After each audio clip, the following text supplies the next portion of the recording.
What if the place you live in forgets you exist? Every night? When Daniel moved into apartment 9B, he thought he'd finally found somewhere he could disappear. Cheap rent.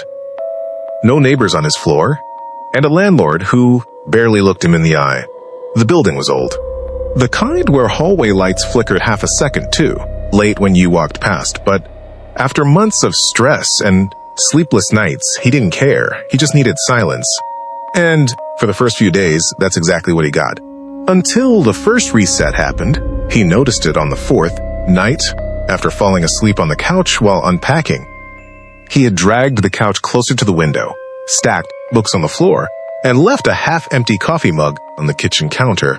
But when he woke up the next morning, everything was wrong in the quietest way possible. The couch was back against the wall. The books were neatly repacked in their box. The mug was clean in the sink. At first, he laughed it off, blaming stress or sleepwalking. But the next night, he tested it. He moved the couch again, left his keys in the middle of the floor, opened cabinets, and checked the time before, sleeping 11:58 p.m. When he woke at 3:12 a.m., the apartment had reset again. Not cleaned, not tidied, restored. Like his presence had been erased. Over the next week, obsession replaced doubt. He taped papers to walls, back in, drawers by morning. Spilled water, gone. Scratched the floor, restored.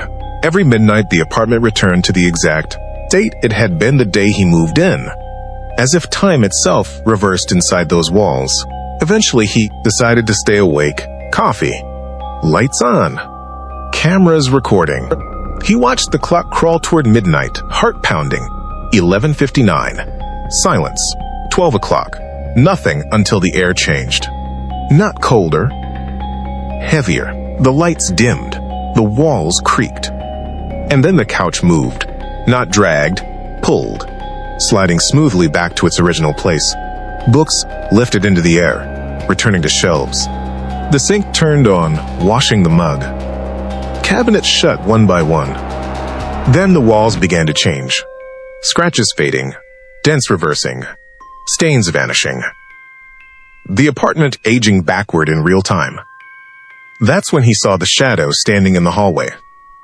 Tall, still, watching, not moving things, overseeing him. It had no face, yet he felt its attention lock onto him.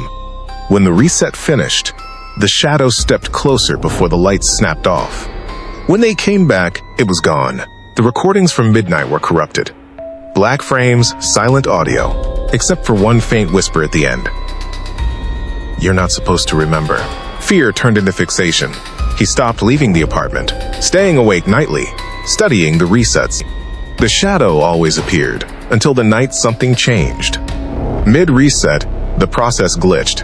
Furniture froze mid-motion. Lights flickered violently. Then he saw another shadow, smaller, crawling along the ceiling. The tall shadow reacted instantly, the reset accelerating violently as if correcting an intrusion.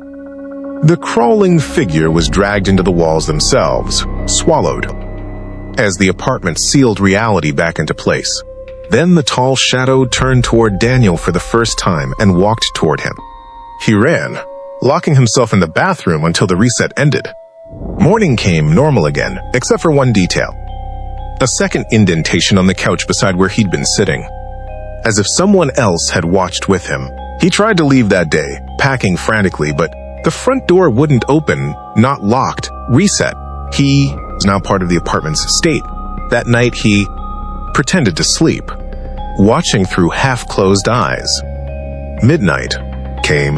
The shadow didn't stand in the hallway this time. It stood beside the couch beside him as the reset began.